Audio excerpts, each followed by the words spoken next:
Okay, good morning, good afternoon, and good evening, everyone. My name is Steve. I'm the host for today's event. I'm the marketing director from Cloud Security Alliance Singapore chapter. Today, with me in my panel, I have Sarbojit. He's the training director, as well as William, he's the education director. So today's topic is on cyber hygiene, cyber identity. So as we all know that today we can't live without our digital footprint. So we have a lot of email accounts, social accounts, professional work accounts, and a lot of website identity are also available. So keeping our accounts secure is already a very difficult challenge. The other part is on social media, you will have a lot more postings that could expose some of your personal information as well as your personal identity. So let me ask Sarbojit, in terms of your experience, right, where do you see identity could be a risk and how we should, be more careful in terms of what we share and how we should protect our data? Right. Now, I will give you two small examples of what actually happened with people. One was a journalist who was traveling, and he was supposed to actually do some interview of some of the white hat hackers. And now one of these white hat hackers, he tried to play a little prank with this guy. So what he did was he sent him a quick link to his Squarespace. US, these things are quite popular. So this guy, he accepted to it and said that this is a pop-up to upgrade his Squarespace. And when he did that, his system got compromised. Then from there, he took control of the mobile, the video cam, and also the speakers and everything. And he recorded everything, all the keystrokes, all the videos, wherever he went, from coming, traveling from his place to this place of interview, everything. And when he showed him all these things, not only that, he had all his credit cards, all his identities and everything. And he got the one space where he's, stores all his password. So then he has all his password. So, even though it was not an actual situation, but he then asked, hey, what was the problem that could have happened? What could have happened is, he said, what, I could have made you homeless and penniless, because I could have paid, I could have spent things with your identity, with your name, and put you in big debt. And only thing is, except for your fingerprints, I can be you. Yep. So that is something, is really something, a problem that we need to be cautious about. Now, the second one is actually something did happen. There's a lady who was very, very happy to share about her life, her family, her daughter, her husband, what he's doing, and how she is happily married, and post that to their friends in social media, and little bit of brag about it. Well, we all do it a little bit here and there. So she was very happy. Now she would put everything up, everything literally, So one day what happened was, her husband was not around, and the daughter, and well, he was a very well-to-do, and the daughter was supposed to come back from school. And then the incidents were such that this child got, kidnapped by a few crooks who followed this family over Facebook and social media. So they had to do nothing, they had to go nowhere, only just watch Facebook and social media post and know so much about them, so they can really, kidnap the daughter and ask for a ransom. But luckily, this girl was found, and the father had to spend some money. Now, these two things did have a so-called happy ending, but many times it is not so. So we have to ensure, we need a footprint, like people like me. I'm in as a trainer. Now, if I don't appear in social media, in LinkedIn and other places, people will not know me. It's a stake of my rice bowl. But then again, I receive these scam calls every day, because they know that, hey, this is someone, from the social media. They come to know about it. Now, the only way to not being the target is reduce the social media footprint as much as possible. Now, that is one thing. The other thing is we need to make sure that everything that happens in our life should not be put into the social media. And even if we do, we should know who are we sharing it with. All the social media, they have this facility today to restrict content to specific people. I think no one wants to stand in the crossing of Orchard Road and say that, hey, you know what, today I ate this, I went out with this, and we don't do that, right? But I think when we say the same thing in the social media, it equates the same thing, but we don't realize it. We think we are in our room. That means no one can hear us, but we are seen and heard by millions across the globe. So that is a real problem. We can be stalked without knowing, and we can be, really, if you make a small mistake, you can be fished, you can be, taken advantage of to such limits that I don't know what can be the real issue. I mean, what can be the thing? But of course, kings seem to be very scary. It is. Very scary. Yeah, I mean, yeah, to me, that resonates to me, man. In the past, when we still can travel, right, before pre-COVID days, right? I have friends who say that, oh, now I'm on my way. My whole family is on our way to a family holiday somewhere for like 2 weeks. It's like, wow, bro, what are you doing, man? You're telling the whole world they can come and shop in your home, man. There's no one around. Yeah. I mean, that's how dangerous it is, right? I mean, you want to show that you're going to have a good family vacation is good, but I think telling it too early, maybe after when you have come back, I think when then you show it, I think it's fine. It's safer that way, right? Rather than telling people where you are. People will know that you are so far away, nobody at home, right? That kind of stuff. So I think maybe from William's side, what's your experience in terms of, identity? Maybe from, how we should, like understand how the various platforms privacy setting is set up, how we should be more careful in terms of what information we're sharing to who, like what Sarbojit has mentioned, right? You can actually share to your close friend. But the question is always that, are these close friends the real close friends you have? Question mark. Yeah. Right? And whether they are friends of friends, like in the Facebook in the past, there's friends of friends who can still see your information. So it's quite loose in that. Yes, and definitely from the social media point of view, I think a lot of us have social media account. I think first important thing is to, of course, to protect the account and password that you have. I think that was the entry point into the social media account. I think second thing, as Sarbojit also yourself mentioned about the privacy setting.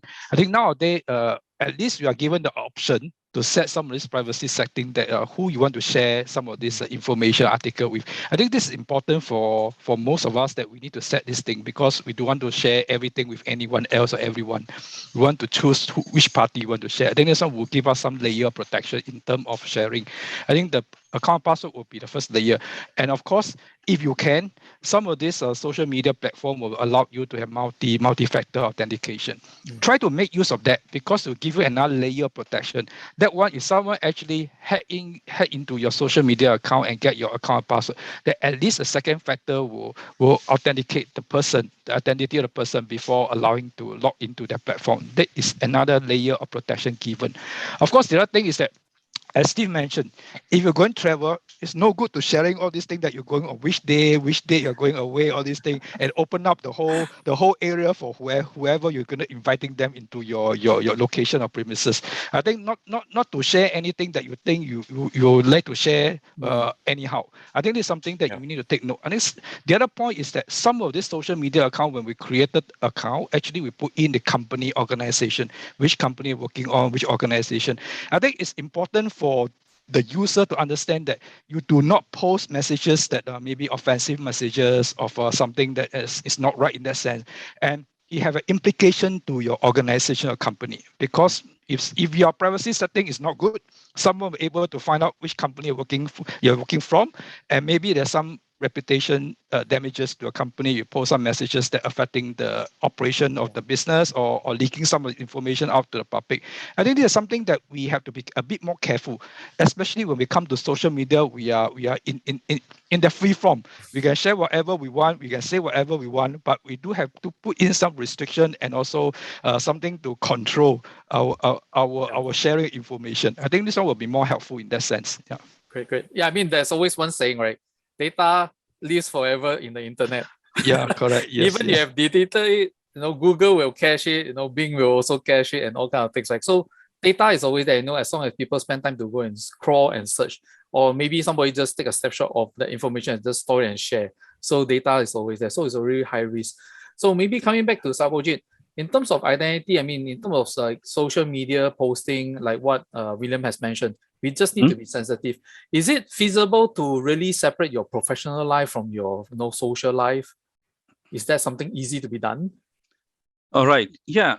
Now, one thing I would say, in social life, if we are creating social media account for our own social life, it's better not to mention our actual name in its reality.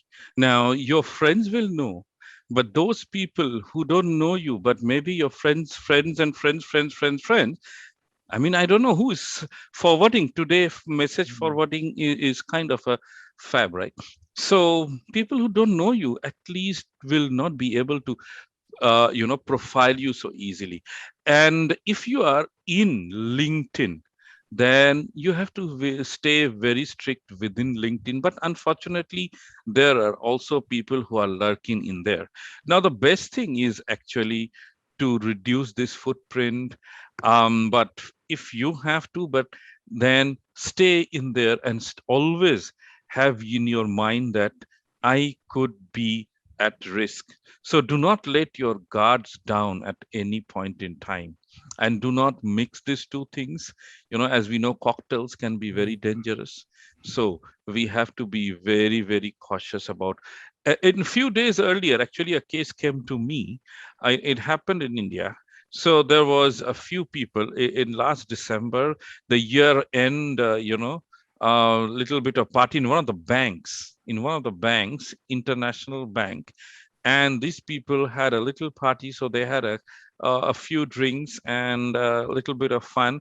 And someone took a photo and posted it in Facebook. And that went a little viral. And these people come to know, and they were really scared. And they asked me how to delete that. I say, yeah, no one. Now there's no way, nothing you can do. Now that the fire is already there, it will burn. Yeah. Only pray that it doesn't burn your home. That's it. If it doesn't burn your home, you're safe. But if it does, then you can do nothing about it. So before letting that spark out, we should think what we are doing, what could be the implication. Now, there has been also instances where people are putting small parties nowadays, because of many other reasons. These have been reduced at their office canteen. But you know what? In their pantry area, there could be a notice board where HR has sent out some, and that is seen at the background. So these things are very, very sensitive. You may be thinking of little fun, but the little fun can come back and hit you. Yeah, totally agree. Very true. Yeah, totally agree. I mean, nowadays we take a lot of selfie, right? Forgetting about what's in the backdrop, right? What's happening in the back. Correct. There may be sensitive information, clues about where you are, what you're doing and when. And when you post it, and that's it, right? It's somewhere in the internet already. Yeah. Right? That part cannot go away. So I think maybe coming back to William, really, I mean, in terms of like, identity theft, right? I mean, we talk about, Sarbojit also talk about phishing scams, keyloggers and all those things. How can a viewer on this channel now, how can they, have some tips in terms of what they should do and what they shouldn't do, right? Especially when a email that comes in says that, hey, I'm from SingPost, I have this parcel, can you click this link, to collect your parcel or whatever. Right? How they should react to that? What are the steps they should take to validate whether that is a real, genuine email before they click on it? Definitely, I think that one would be what we call phishing email. I think besides that, I think I want to also resonate with one of the point that Sarbojit mentioned about the separation of a personal and professional. I think the other thing I want to analogy to this is your account. A lot of time, people using social media account, the password will be the same password they use for their business account. They'll use for other accounts as well. So if you are breached in one of these account, indirectly means that the same account and the password, they can use it to log into social media. I think one of these things that you need to take note about that. Second thing is that if you receive any email or anything that you're unsure, or the sender that you are not very sure, you do not even know them from the email address or the name itself, you should exercise cautious in going through the email itself, especially if the email or the mail itself asks you to click certain thing or click certain link to download all these thing, or go into a certain website or this thing. You have to be careful because first of all, the red flag already indicate that this sender is someone that you do not know, or the worst case, it could be CC to a group people. You can also using that as an indicator to say to look at the CC to a group people that you don't even know them. You should raise a red flag that this will be highly potential is a phishing email. Do not click anything. Do not download anything. Of course, you can go through the content of the email. Typically in a phishing email, they will write exacerbate about all those things or things that you don't sound logical at all, or things that you're not actually working on, but somehow you receive an email that indicating you're doing something. Okay. So you have to be careful about this, especially once you click the email or download something or link, you're potentially able to put in some of this malware into your system or into your desktop or notebook that you're working on. And the worst case I mentioned, if using the same account and password for other things, if breach into your account, definitely it means that they're also able to breach into your social media account and looking at what you actually have inside your social media. Yeah, agree. I mean, in the past, we always get those scam emails say that, your long lost relative from Yes, somewhere. correct. You inherited how many $1 million? Please, contact us immediately to arrange, something. And then in the end, they actually ask you to pay some money first to do administration before they actually send you the money. I mean, look at it, is that, first of all, you don't really have a relative, but just that it seems like it's a very good inheritance, right? Those are the phishing emails. It's like, what? It can't be true. Yeah. So I think, definitely. I guess, from Sarbojit, like we talk about all these links, things that got downloaded, the malware and all those things.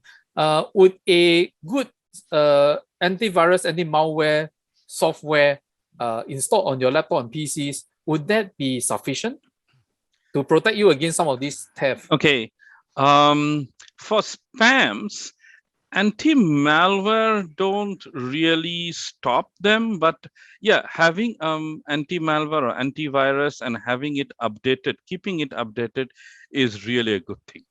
Because in case by mistake you click on something, at least there is a high chance that you may be still saved. Your antivirus can maybe still stop and block it.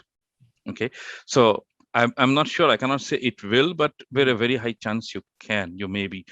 A few other thing is enable multi-factor. Now today's date, if you go to Microsoft, if you go to Google, they all have a second factor authentication, soft token. It can be installed in your mobile phone, any platform, it can be on your desktop, where even if you think that, hey, my password may be not so strong, it is not possible to remember so many passwords, what to do?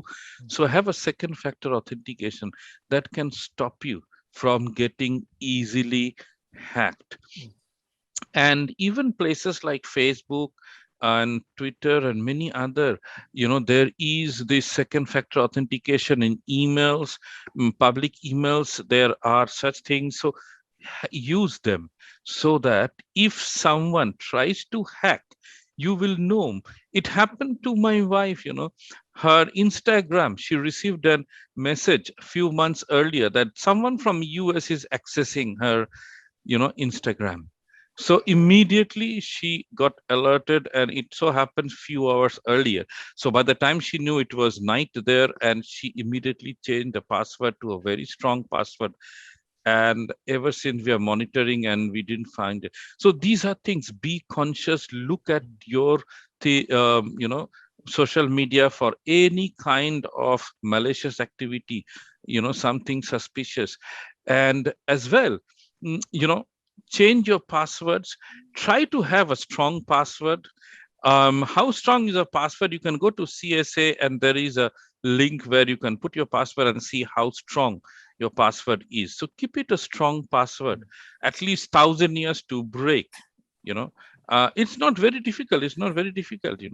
A 10-12 character password with some alphanumeric with a capital letter and some and something which is Symbols, special character characters. symbols. You can enhance it. Now, if you cannot remember, what I do is, well, I don't suggest that you use this particular one, which I'm going to say now. Say Mary had a little lamb, which is a passphrase. Huh? You use this Mary had a little lamb, but change some alphabets, T's and L's into one and something to a hash or @ and use it with some capital small letter. Your thing will be much stronger. Okay. Agreed. But don't use Mary had a little lamb. Huh? Use something else. we don't say that that's a good passphrase to use, man. Yeah, but use something similar. Give an example. And always remember, if something is too good to be true, it probably is. Yeah. Don't fall into the greed, because they take advantage of our weak points, and that is where we fall, and it really hurts. I've seen people who have lost a lot. Yeah.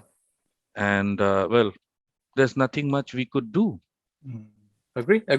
Yeah. In my experience, there's also one very good way of creating strong password. One way is you just key in any password. I keep it any cryptic password that you don't need to remember. The reason for that is because, like what my friend did, is that he does that and he set up a 2FA. After that, every time he access, he click forget password. Then they will send him an email, right? Ask him to reset his password. Right? So he never need to, every time it's a one-time use password. So that's troublesome. I mean, all accounts is like that, it's very painful. No, but if your key accounts are like that, I think it's good, Yeah. because convenience comes with a flip side, which is insecurity. Yes. Yep. Yeah, agree. I mean, I've my wife's side, I mean, the office always tell me, use a long password, 16 character, but it's like, if it's so difficult, you need to write it down. When you write it down somewhere, it's not safe. It defeats the purpose. So maybe William, can suggest, any ways of, making sure that it's strong enough, safe enough. How do you protect your own identity password?